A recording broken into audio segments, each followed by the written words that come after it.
session. And we've heard from various town boards and commissions and departments to hear what they see as the key issues facing the town as we go forward over the next 10 to 20 years. So we've had topics discussing conservation and sustainability, development, both commercial and residential. And our last one in May was on infrastructure, and that included community, transportation, and utilities. So tonight's session is to hear what town citizens see as the needs and the issues of the town going forward for the next 10 to 20 years. Our timeline for the Pocd has been to have listening sessions through the spring and into the early summer. And then our consultant planner, Mr. Chalder, who's going to speak when I'm done, will be working on a draft Pocd over summer hiatus to present to the commission in the fall. There will be an additional public hearing in the fall when we're reviewing the draft Pocd. And then there'll be a final one during the adoption of the plan, which will probably be late winter, early spring of 2020. The final Pocd is due to the state early July 2020, and they're very firm on the date now, so it is date specific. Is it July 7th?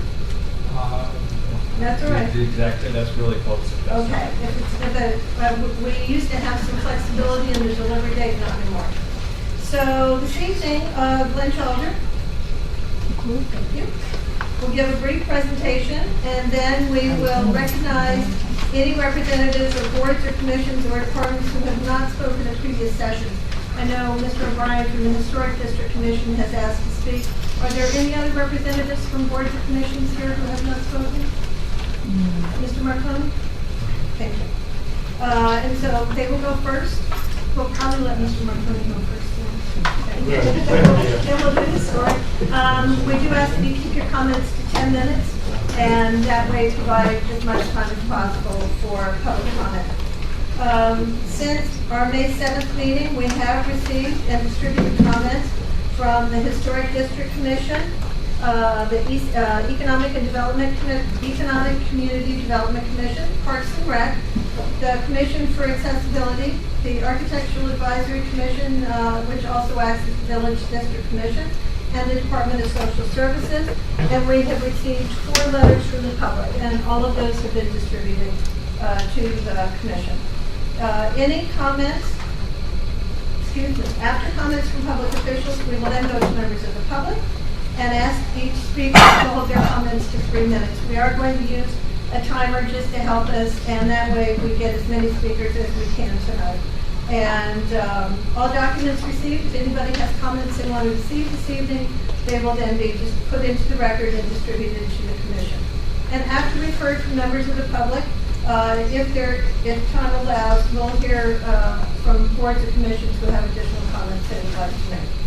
So Mr. Chalder has told us that we will try and hold to a firm stop at 9 o'clock, but if public comments go beyond that, we will accommodate those. So you know who's facing you, let me go around the table. Mr. Chalder's already raised his hand. Commissioner Katz, Rich Fazana, Joe Dowdle, Vice Chair Joe Fossey. Richard Baldelli is our Director of the Planning and Zoning Department. Daniel Robinson is our Assistant Planner. Eileen White is the Recording Secretary. Commissioner Kathy Soroka and Mark Beck. Commissioners Charles Robbins and George Hanlon are not with us tonight. Mr. Hanlon is ill, and Mr. Robbins is traveling. So on that, we'll go to Mr. Chalder.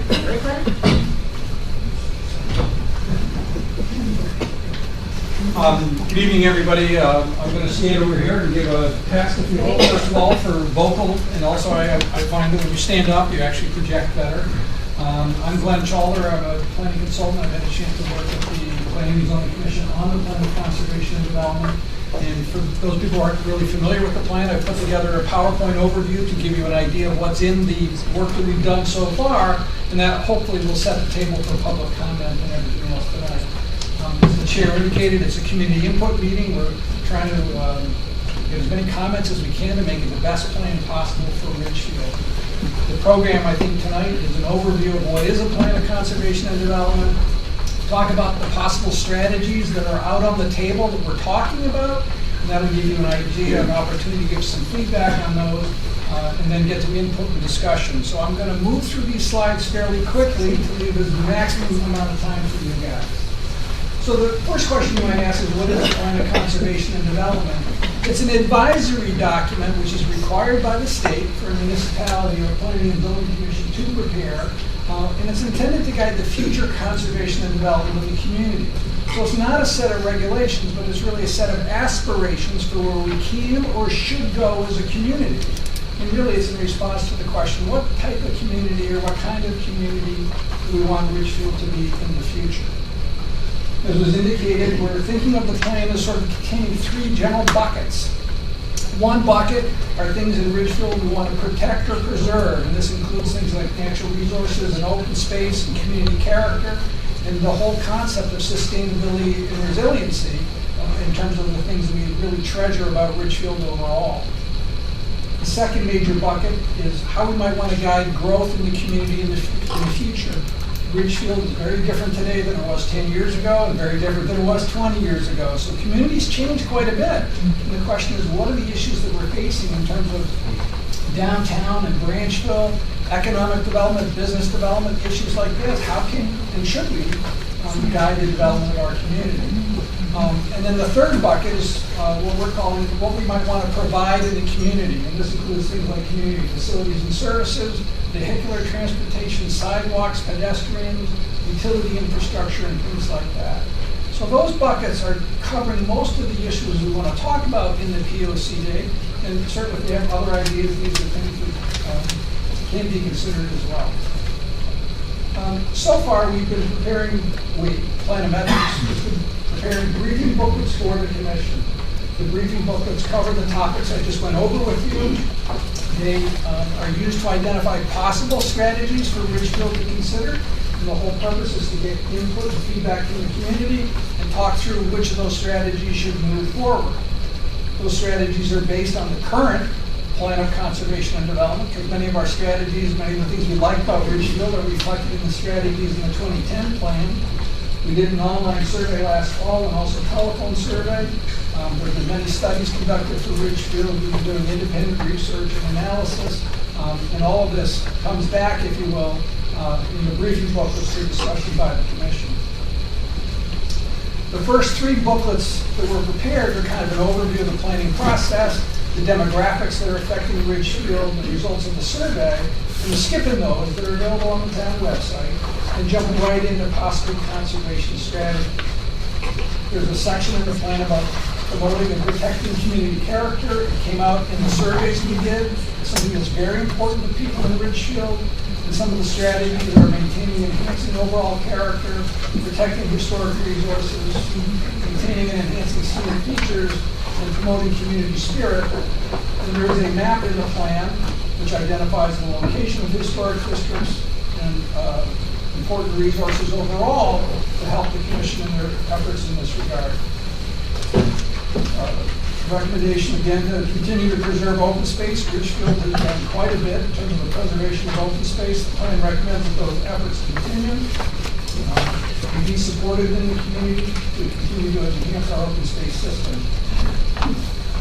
There's a section in the plan about protecting natural resources, particularly water-related resources. Ridgefield is the top of watershed, and I forget the exact percentage in town that supplies. We're a part of the watershed that supplies in different directions. So that is a significant responsibility that we have, and the plan advocates for that. There's a section in the plan we're proposing for discussion about sustainability strategies. The current plan of conservation and development mentions sustainability, but it's actually sort of the word is used in multiple places, but it's not really pulled together. And so we're talking about the possibility of a new chapter in the plan or some other way to address this particular issue to promote overall sustainability in terms of energy, water, trash, so many issues related to the concept of sustainability into the future. It's an issue of growing concern.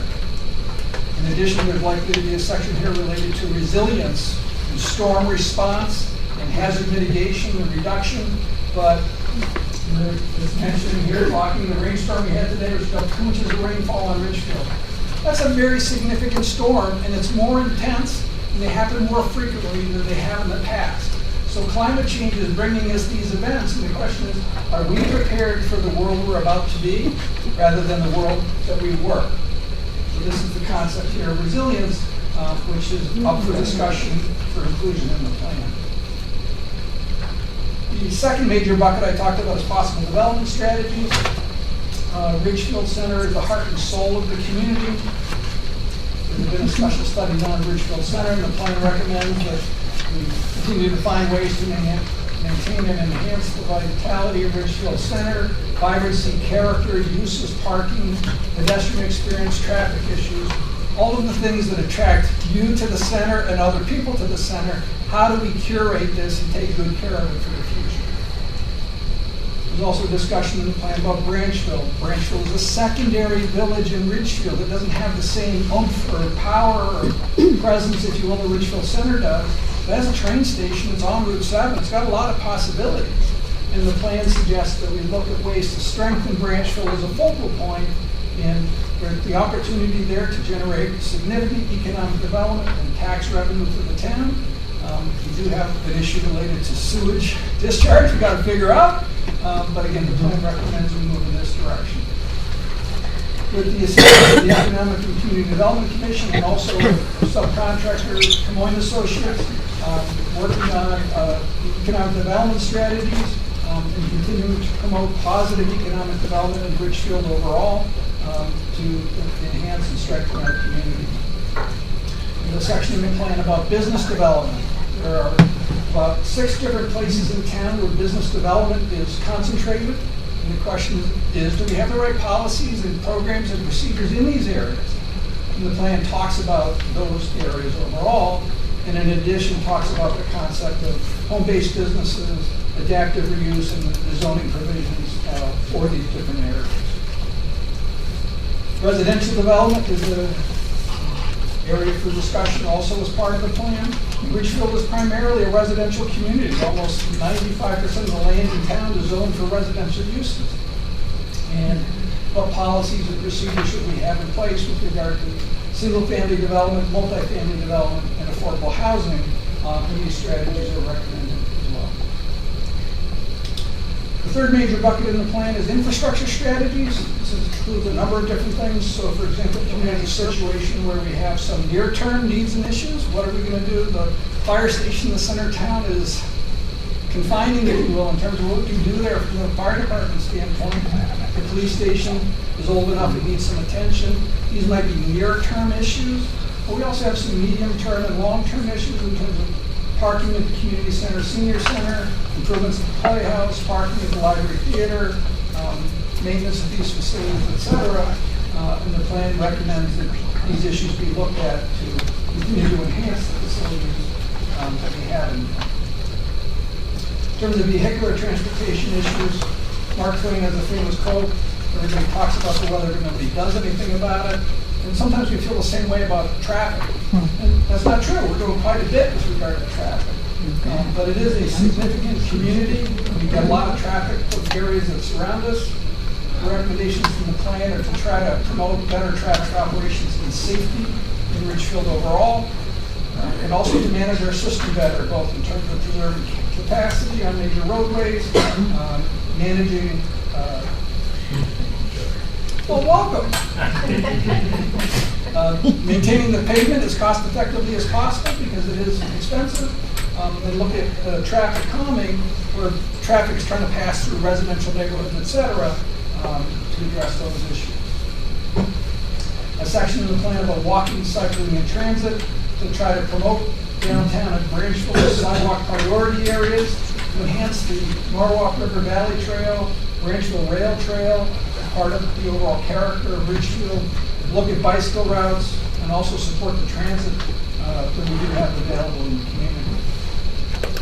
In terms of utility infrastructure, we have sewer service available in the town center area, in the Route 735 area, service to the high school, and the CBD area, the northern border is served through Danbury. So we're in pretty good shape there. But what do we do about Branchville?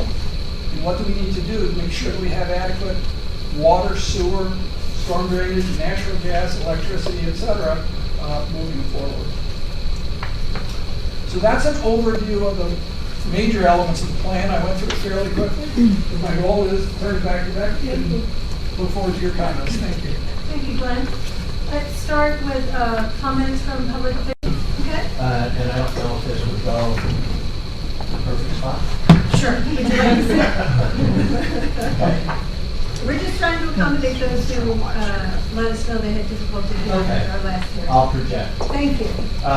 The first issue I want to bring up is technology and technology infrastructure. I don't know if that's contained in this at all, but we see it as a very important growth factor for business, and not just for businesses, but for the residential component as well. The demand that the people have. I've had several meetings on that, and the efforts to move technology forward. We're only going to become more and more dependent on technology as we grow as a community. The second one is the quality of our drinking water. I've long been an advocate for the need to do this. Connecticut is one of the few remaining states that is yet to begin filtering gray water for potable water, and I think that's critical to our future. We're the headwaters, I think, for 10 to 12 Well, we've got brooks, streams, rivers, everything that flow out of our community. And that's critical in terms of protecting the quality of that water. So I would be an advocate in working for our POCD to contain language about the state, asking the state to increase, like in the Saugatuck River watershed area, increase the zoning from 2-acre zoning even to 3 or 4-acre zoning, to limit the amount of development, because with development, even with residential, comes runoff, salts, etc. And we're studying that as well. Sherman is in the middle of the impact that salt's having, which they lost 3 wells up there because of road salt. And we've lost aquatic life along 84 and Major Highway. So we need to, as a community, begin working a lot more on, and the Board of Selectmen has discussed the use of salt on our roads. And do we cut that back, even though we know we're going to get a tremendous amount of flat from the public, because the roads aren't flat first thing in the morning.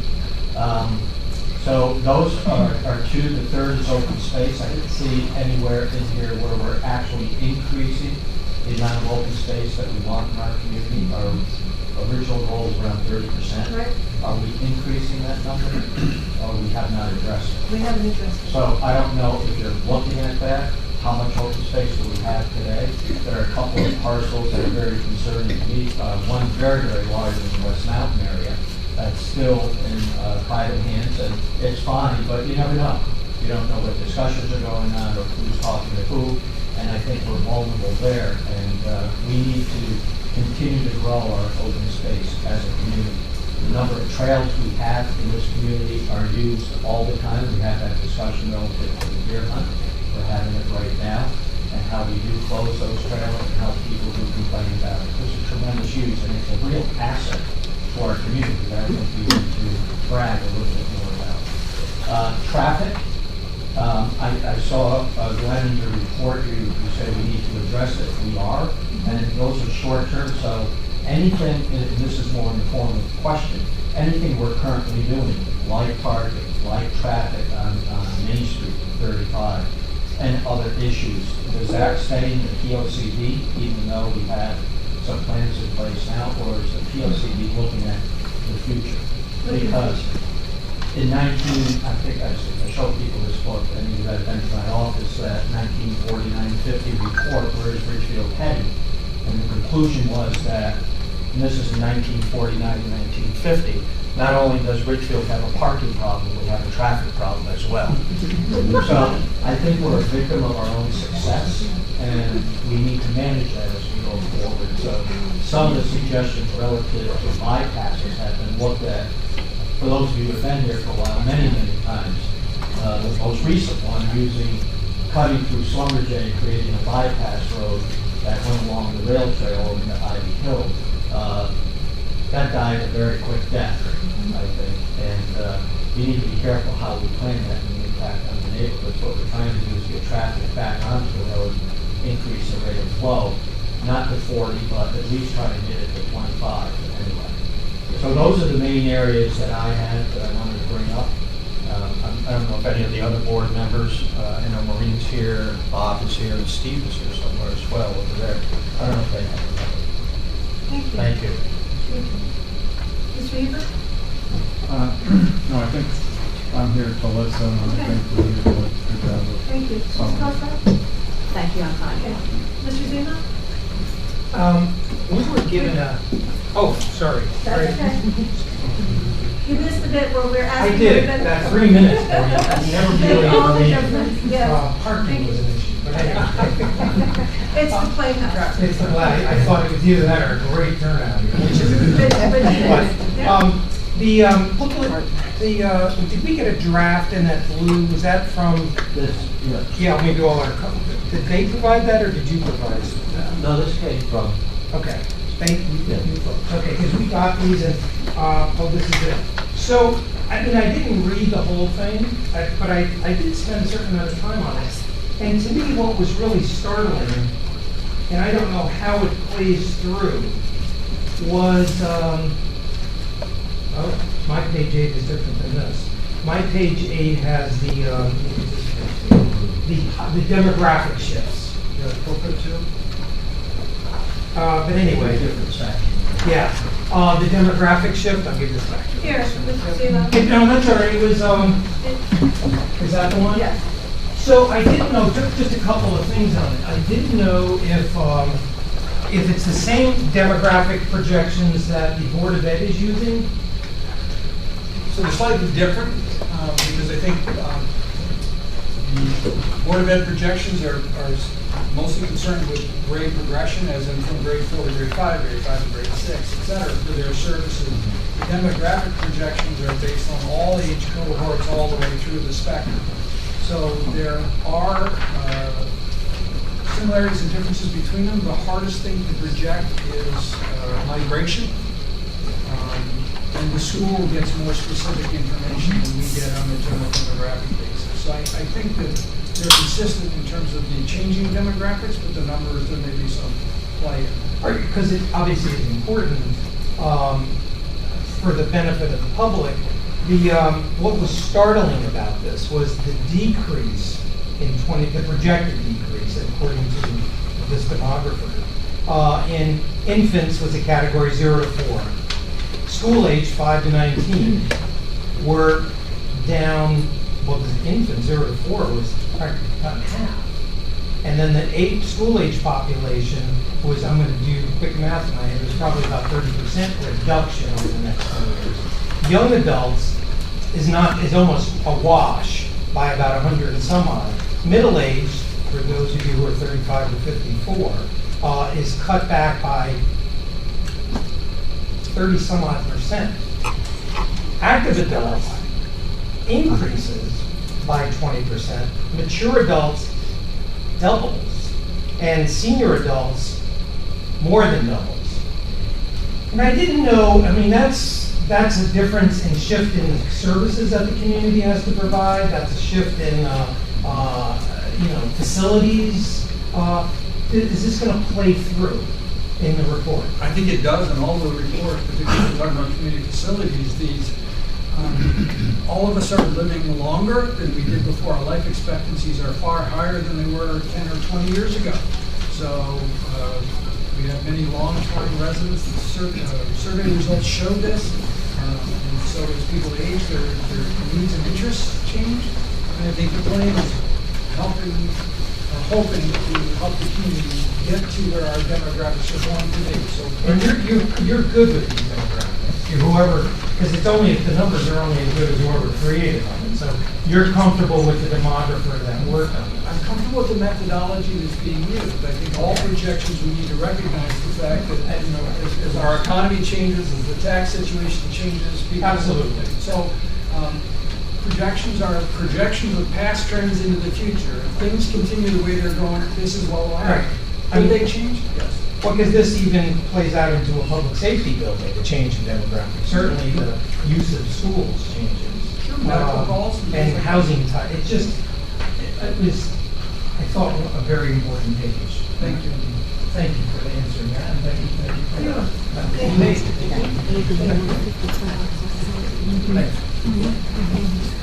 Mr. O'Brien? Mr. O'Brien is chair of the Historic District Commission. Louis and Steve are always. Thank you very much. I appreciate the opportunity to be here today on behalf of the Historic District Commission and speak on behalf of preserving and respect for historic resources.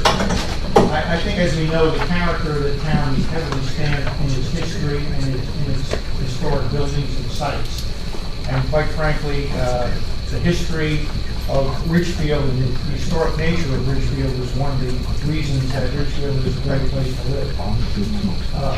I also believe that the love of art and history tend to go hand in hand, and I think it's not a consequence that Ridgefield has become an incubator for a vibrant art community, and which is not unlike many towns and cities around the world that have done a great job of protecting the history. They have had the same success with a growing art area. The Historic District Commission and the Ridgefield Historical Society joined as a group to study these POCD proposals and work together. And we intend to continue to work together over the coming years on making certain that what we're proposing and what may get into the POCD actually starts to move forward.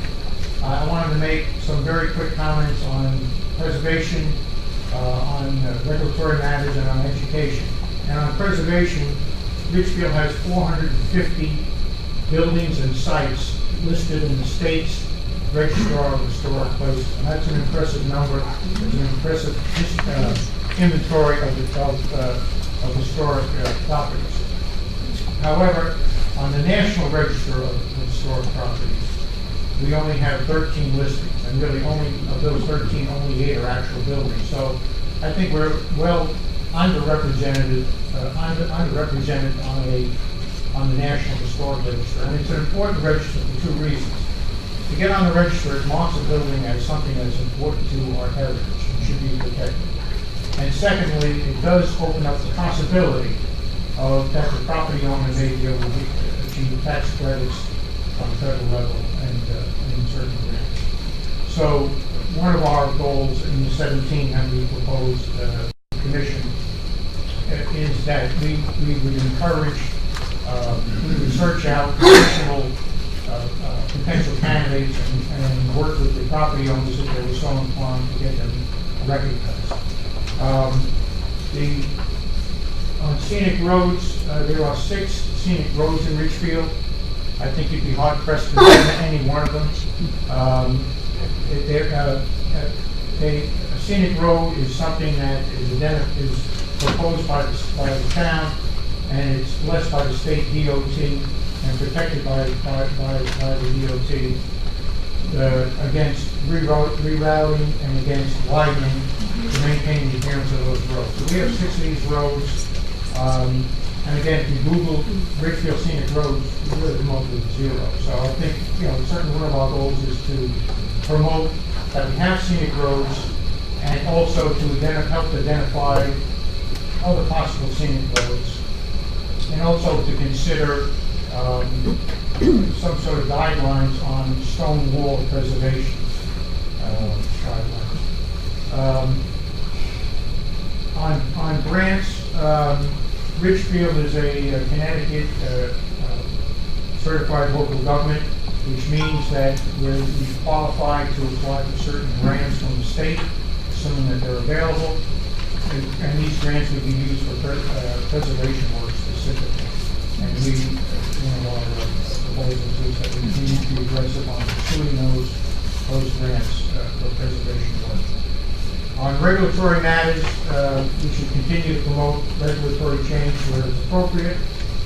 And along those lines, some of you might be well aware that there's been a demolition delay ordinance kicking around for quite some time. It's been on the agenda for many years, really without action. And what a demolition delay ordinance provides is that in the case of, say, the Historic District Commission or the Ridgefield Historical Society raising a question when a demolition permit is being considered, that if there's a concern that an historic property is involved, that needs further discussion, a 90-day delay would go into effect to allow time to work for appropriate parties to work with the owners of the property to see if there's adaptive use or some other way to save the property. The 90-day, assuming a 90-day is approved, the 90-day delay is not something that can be extended, so it's really, it doesn't place any undue burden on the property owner. It's 90 days period. For all of our neighboring towns in Connecticut have such a demolition delay ordinance, every one of them. Of the 55 historic district commissions in the state of Connecticut, they all have demolition delay ordinances. Ridgefield does not, and we're really a clear outlier on something that I think is an easy pass and an easy measure for to ensure historic preservation. So that's in our proposals. Adaptive use, we will continue to encourage adaptive use and use of historic buildings through flexibility of certain of the zoning provisions on a case-by-case basis. And also on a case-by-case basis, we would encourage the town to consider tax abatements where there's a threat to the historic property that needs to be saved. On education, we want to encourage awareness of historic buildings and districts and historic resources. And in this regard, two of the things that we will be pursuing will be signs on entering the historic district, which are very similar to, quite frankly, signs used throughout the state and other historic districts that we are now in the Ridgefield Historic District. Also, we would be working with the Ridgefield Historical Society, sponsor a series of lectures to familiarize people with our historic resources and preservation and other related matters. So those are the key points, I think, out of the 17 that we presented. We look forward to continuing to work with the Ridgefield Historical Society on a go-forward basis. We look at the Pocd as kind of a strategic plan for our two groups to work on over the next several years. Thank you, Mr. O'Brien. Several of your points, though, were outside the purview of the planning and zoning commission. I appreciate it. Okay. I was talking to you guys more as Broadly. Pocd group. Thank you. Just so you understand. I appreciate it. Okay, thank you.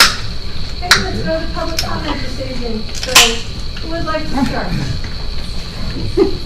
Mr. Rocco? Are you speaking as a private citizen, sir?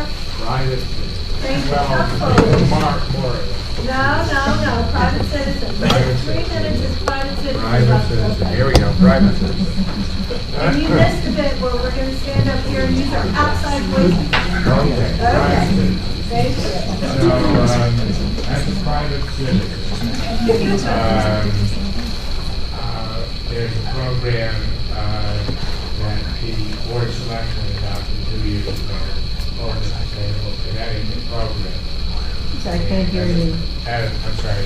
There's a Sustainable Connecticut Program that was adopted by the Board of Selectmen 2 years ago. It approved the participation of Ridgefield in the Sustainable Connecticut Program. This is a foundation-funded voluntary program. As the mission states, sustainable Connecticut communities strive to be thriving, resilient, collaborative, and forward-looking. They represent, there are 83 towns of the 168 in Connecticut are presently participating. RACE agreed to run the program for the board. Myself as a private citizen am working on the Sustainable Connecticut Program for RACE. In 1918, my partner in crime, Tiffany Carlson, and I gathered together the actions that the town has taken so far towards sustainability, and we earned a bronze status for the town, making us one of 22 communities to receive that certification. We partnered with the Economic Advisory Council, the Arts Council, the Conservation Commission, Affordable Housing, and others on that effort. We are now working to receive recognition at the silver level, meaning we are working to increase Ridgefield's efforts to increase its sustainable payout. If, as we hope, sustainability is included throughout the document, it will make a major contribution towards accumulating the points needed for the silver level.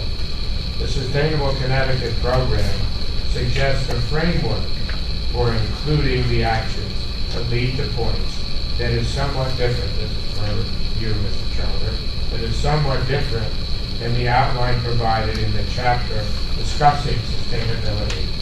The framework relates only to the where. The change in the framework that we're looking for relates only to the where it should be, not to what it is. To this end, we would like to work as private citizens with Mr. Chalder to see that sustainability is both robust and referenced in places that are consistent with the Sustainability Connecticut program so that we can accumulate points towards the silver status.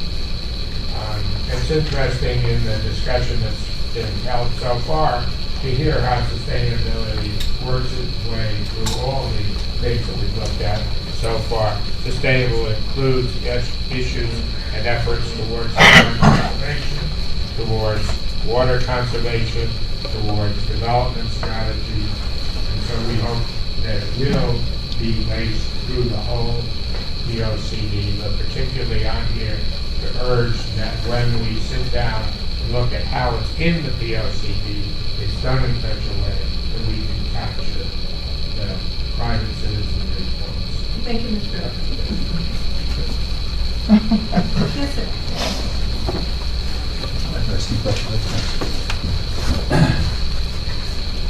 Good evening. Hi, I'm Charlie Tawney with the Norfolk Valley Trust. And we have heard from you before, Mr. Thomas. Could I just add something? Well, we were hoping, you are welcome to, but we haven't heard from the public at all. Okay. So we were hoping to hear from the public first, and then if you would stay till the end, we'll take comments from those who the board has spoken before. Thank you. Thank you, Mr. Thomas. Thank you. So those who have not spoken and have come here tonight to talk to us, yes, Ms. Barron? Okay, Mrs. Barron, this could be hard for you. You're going to have to use your loud voice, and you're going to have to speak out so everybody can hear. And you get 3 minutes. Thank you. For me, it's not easy to come in and speak in public. It's too bad. Many years ago, we don't have these kind of meetings to inform the public or to ask the public what kind of time we used to have. And what the talent club was wonderful because everyone from town coming there and we made conversation with my friends. And I thought in the future they could make another building if we could do the same things. Years ago we had the bowling in town, and I thought they can do another bowling in the Route 7 as a large party there. And people need distraction, youngers and adults. And years ago we had Balducci, the supermarket in town was wonderful. In the center time, people were lost time or after dinner to buy. Really, those it was expensive. And the quality was wonderful. And I hope in the future they can do another supermarket small because going to town sales will be sometimes too much time because it's too big and nobody knows what exactly find the things. Also, population, I can say, is start growing more in seniors, more older people. And I hope in the future they can do more nursing home. And I see many houses, huge houses in different places. Maybe some of these houses they can change to nursing homes. These are the caregivers people, wonderful people, because they give all the love that they have to attend the seniors. And the only caregivers need to be far away. And salaries for these caregivers, to work. And I thought they can make forever housing for the caregivers, because it's wonderful people who take care of the seniors. And sometimes leaders work almost all day with the I live in the University Housing, the 51 project for 19 years. And I know a lot of things. And I think there is important that everybody can tell in time and the government is elected. We need two different administrations. There's only one administration Hanover to control 150 apartments. It's in Ballerine and 51 Prospect. And probably the future can be two different administrations because when it's two different administrations, there will be more competition and can say they can take better attention and do repairs, but sometimes it's more repairs, take years. To fix a screen in my window, take 8 years. To put the glass in the door, 12 years. And for a little crack in the wall, 9 years. This is no why. It's a little hole, go and fix the hole. But they are waiting this one hole. They spend more time and more money. They spend 14 months to fix one apartment and 51 property. This is important for paying attention and the repair and the payments to have the different administrators. Thank you, Ms. Barron. I talked to the. Ms. Barron, I'm sorry, but your time is up. I'm sorry, but you can come and talk to us after if you would like. I After the need meeting. to leave because another question, I know there are things I like to mention. I hope they can support the President Trump. Because if they remove for any reason, Ms. Barron, they thank you cannot for much. any reason, please support the I know, President. but we can't do anything about that. Thank you. Thank you, Ms. Barron. Others who would give me. Sir, well, with the cane, you're next. No, ma'am, I'm sorry. Hi, everybody. My name's Roberta Barbieri. Live on Florida Hill Road. I know it's not part of the remit here, but thank you to whoever put it on the repaving list. On behalf of all my neighbors, I thank you. Just a couple of comments. Thank you for the time. First, I wanted to start by putting my voice in to strengthen the wording in the plan around increasing open space. Right now, it's listed as continue to preserve. For me, that feels not strong enough language to drive change. I understand from the document that we've had a target in place for many years to get to 30%, and we're staying steady at like the 20% range. Oh, no, like between 27 and 28, we're doing really well. Oh, okay, good. I misread it then, so fantastic. Watershed protection, we've heard that a couple of times. I'd like to add my weight to that. It is our obligation and responsibility to really lean into watershed protection, given our position at the headwaters of several watersheds. And then following up to what Ben said about integrating sustainability into the plan, I was delighted to see that. I'm a 30-year sustainability professional and can attest to how important it is and how foundational sustainability is to everything that we do. Watershed protection, energy efficiency, climate change mitigation, community resiliency. It really leads into everything that we're trying to do from community development, economic development, supporting resiliency, and then enhancing Richfield as a brand. Thank you. Thank you. Sir, in back? Hate to make you walk all the way up, but. That's all right, no Okay. problem. You do seem to have a voice that carries.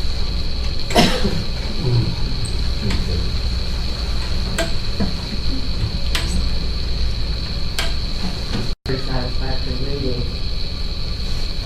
I've also read in detail the primer briefing booklet that contains a lot of background information on survey results and recommendations for the 2020 PLCD. While this document was informative, I would give this document pretty much a less than satisfactory rating. Perhaps that's exactly why we're holding these hearings to improve it. Why? I feel the recommendations really lack substance and innovation. And most importantly, it lacks a cohesive strategy on how to manage change. We all know that change is inevitable. I know some towns, and I'm sure all of you do, who have evolved well, and others, well, not so good. I do not want to see Litchfield in the not so good column. So for 1 second, please indulge with me as I reference a poem by Robert Frost, a true New England icon, just like Litchfield. The poem Nothing, Gold Instead. The first few lines, nature's first green is gold, her hardest hue to hold. Her early leaves a flower, but only so an hour. Then leaf subsides to leaf. This poem outlines a philosophy that I would like to see incorporated, more explicit words of course, into the Pocd. And the philosophy that's represented is the concept of changing beautiful things works like the misty golden hue of the first leaves that come out, that ultimately change to green, which is what is needed. They have to be green in order to serve our function. So changing beautiful things works if the change results in a more vibrant and a necessary beauty.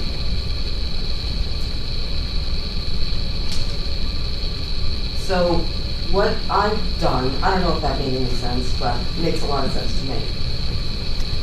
Okay, so what I did is based on this concept of how to change things for greater good, which is what I think that poem reflects. Ms. Noy, Yep. your 3 minutes just ended. Do you have comments that you could submit to us for the record that we could distribute to the commission and to Mr. Chalders? Yes, I do. Okay. I also have the one thing I loved about your documents was there was a wonderful array of photographs, and I had a wonderful array that I wanted to bring, but my printer just didn't cooperate. Most of them were little tiny things, not broad concepts, which is what you're looking to incorporate. I'll leave this one for you, which is what I call good planning, which is the idea of a swing or wheelchair in here. How about your comments, Ms. Joyce? Do you want to submit those? I will submit them. They're not in a form that they can submit up to the form. That'd be fine. By email is fine. Okay. Additional comments this evening? Yes, down in back. My name is Susie Bossoff, 3-year resident of Richfield on Lookout Point. I'm not nearly as poetic as fabulous at this point of my life. I could probably count on Dr. Silverstein, but I do want to lend my voice. If you could sort of, we need to get you on the microphone, so sort of stand so the public can hear you, and we can get you on the microphone.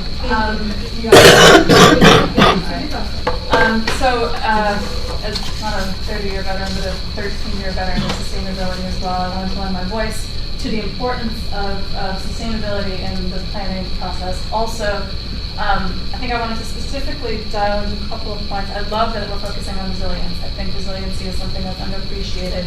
And on a historic town like Ridgefield, where things have been in place for hundreds of years, I think it's easy to assume everything is going to continue to be exactly the way it would be.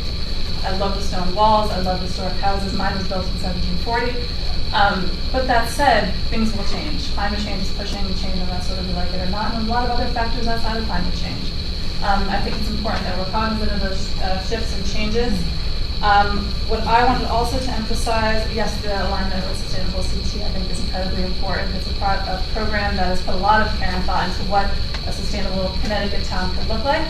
I think it would be silly not to draw from that and build that into our own planning.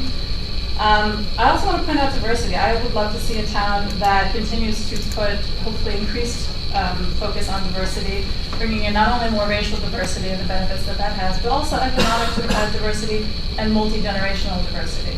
I mean, I've got a 2 and 4-year-old. My 4-year-old holds the lid for the 2-year-old as she composts after dinner, and my 4-year-old is compulsively picking up cigarette butts around town. I mean, the point is these kids they get it, they're interested in it, and they're going to keep on the pressure on us if we don't do it ourselves. So I think diversity across multiple fronts is hugely important. And, oh gosh, business, yes. I work in business. I consult to large businesses, and I want to continue to encourage sustainable practices, not just environmental, but also around labor issues, economic issues, governance issues, ethical issues. I'd like to see that encouraged in our own local business. Thank you. Next, Mr. Olson? Thank you. I have a letter to submit to the record. Sure. My name is Peter Olson. I'm an attorney in Bethel. I'm here tonight on behalf of Bill and Patricia Garland, 356 West Lane, and Paul Merton at 350 West Lane. They asked me to come here tonight with some comments to question and include language in the plan to review the portions of the zoning regulations that authorize farm use. We believe that farming is important for the heritage of Ridgefield, but also to achieve sustainability goals that we've been talking about tonight. However, that should not be built on the back of the investment that residents have made in their homes and the character of the neighborhood. We think it's important that the zoning regulations encourage farming operations, but that a distinction be drawn between operations by owner residents of their property and operations which are of a commercial nature and are not carried out by the owner of the property that are in the middle of the residential neighborhood. The Garlands in this emerging situation is they have a piece of property that is part of a residential subdivision approved by this commission at the end of an access way. 2 single-family homes were built on either end, and the lot in the middle was never built on. Instead of building a single-family home, the owners decided to put it into a farming operation and then blocked the shipping container complete with the shipping line markings right in the middle of the lot, and essentially the Garlands. So that's why they come to this conclusion that we should look at these regulations carefully. They've asked me to come and ask you to include language in the conservation development, recommending a review of those zoning regulations. Thank you. Additional comments, Stephen? In the back, sir?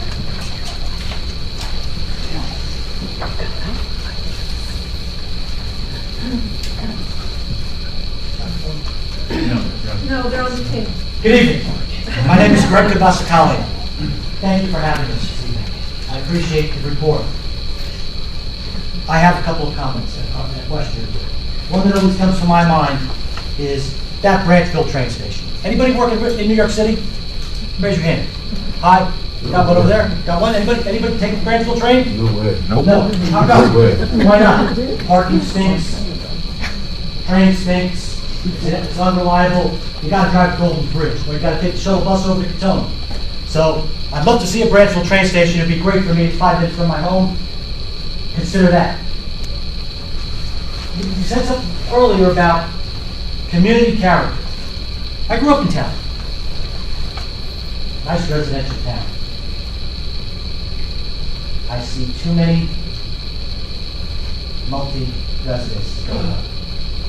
I like homes, 4-bedroom colonials, with kids in the yard playing baseball. Little picket fence. I would hate to take my house on Washington Avenue, on a 1/4 acre on city services, and turn it into an apartment building. That would be horrible. But I could, couldn't I? Yeah. Which brings me to my final point, and I bet the clock is ticking. Very aware. Most precious resource of Ridgefield, Connecticut. Here they are, the people. You want to keep them. We've got to monitor our taxes. Our taxes are out of control. People will vote with their feet. They will move out of Ridgefield. Their jobs leave them. GE left the state. They're going to go. So you can build all the multi-family dwellings you wish. You can increase the sewer, which you haven't dug shovel 1 to the ground yet. Raise our taxes anymore. Our most natural resource, our people, will vote with their feet. Next year, your meeting will be quite empty. We might not be here. Yes, sir. Question. You said parking stinks at Branchville. Have you parked down there? Yeah. Great. A lot of spaces, right? How come? You pay for it, no problem. It's cheap to pay for it, right? You can get it easily, right? But, where's the training? 2, 3 trains in the morning? 2, 3 trains in the afternoon? What if you have your son's softball, or your daughter's softball weekend at home? I hear my cousins. I haven't talked about break till anytime you want. I'll be at Golden's Bridge tomorrow morning, though.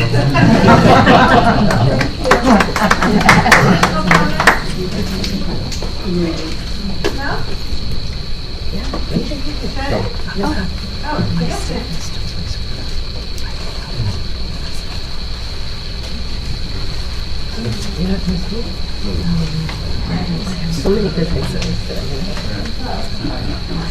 Lauren is over one Circle Drive. I'm here as spokesperson for RBA, which is Richfield Florida United. There have been many concerns, and I have to echo them, from our residents regarding the PZC's adherence to guidelines provided by our POCD. The RBU is poised to keep true to the POCD, and I think it's fair for us to let you know as a group that that's what we're going to do. When Chairwoman Luchetti speaks about the CBD, that is not a major modification to the regulations, it would be adding 2 words under permitted uses in the CBD, hotels or inns. Changing of legal wording and defining it as not major is insulting, and it minimizes the full effect. Residents deserve a PZ board that guides them and does not have things done to them. According to the POCD, opinions and feelings of residents, especially in the majority, must not be disregarded. We want an end to demeaning residents. We don't want people to come in front of the fear you. They shame, and they're scared, and it's not. And I've seen it, I've witnessed it, and that's just something I feel that needs to be brought to your attention. I hope going forward, it could change. Can you give us an example, Mrs. Zoll? Because Yeah, the entire B&B. The entire B&B. Peter Olson, who was our attorney that was just sitting in here, if you go back and listen to those tapes, he wasn't given a second to answer. But I'm not going to finish. I'll take that up with you any other time. That's fine. Not a problem. Thank you. We want to stop builders who rule with an iron hand and believe it's better to do and face punishment rather than ask for permission. We believe in a P&Z board that wants to restore or enhance the beautiful old homes rather than building new ones. I wonder if at any time, rather than discussing overdevelopment, that maybe the board could guide a St. Stephen's or the inns in town that are doing so poorly to offer some of maybe our beloved town police, fire, and EMT a reasonable rental for when they are on call for 24-hour shifts, serving our community. I'm sure our selectmen would help these folks in any way that they can. This board seems to be more concerned about non-residents here making for a barbecue than it is for our first responders. Let's take care of our own first before we open the door to everyone and anyone. I ask that all residents join the RBU website page. Upcoming, we'll have video interviews with candidates running for PZ and IWB. We will be asking them direct questions and how they will facilitate the POCD. We ask the residents to relay questions to these candidates, and we will be completely transparent and nonpartisan. We will only endorse candidates, regardless of their party, who respect and represent all Litchfield residents. Thank you. Thank you, Mrs. Zoll.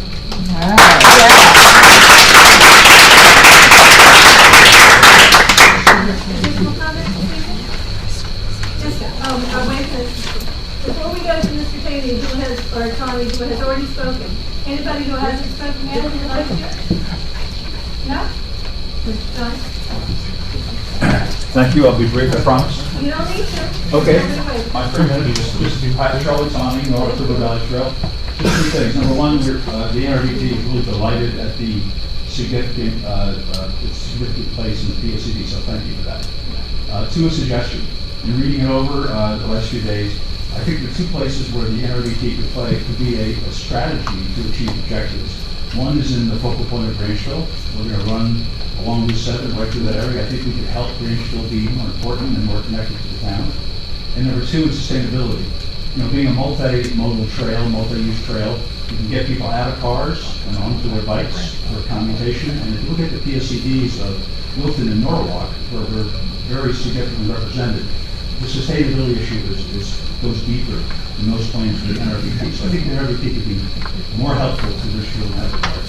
Lastly, just a quick update. You know, we have a Richfield advisor group of 20 Richfield citizens who are guiding us in Richfield. We're actively involved. We recently met with earlier this year, Mr. Bardelli, Mr. Robinson, and Ms. Pizer to talk about, we've laid out our first mile and a half, and what are the requirements for the town of Richfield. They were great. They told us what we needed to do. We just finished the wetlands flagging for the first mile and a half of Richfield Ramble. And as soon as we raise some more money, we'll get to the survey and keep going. So we're making progress, and we'd love to be even more important for PSCD. Thank you. Thank you. That was great.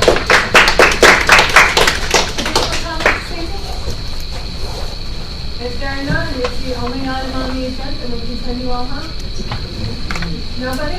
Oh, Ms. Rocco's ready to go? I'm ready to go. Okay. Thank you. Take care, everyone. Thank you for coming in.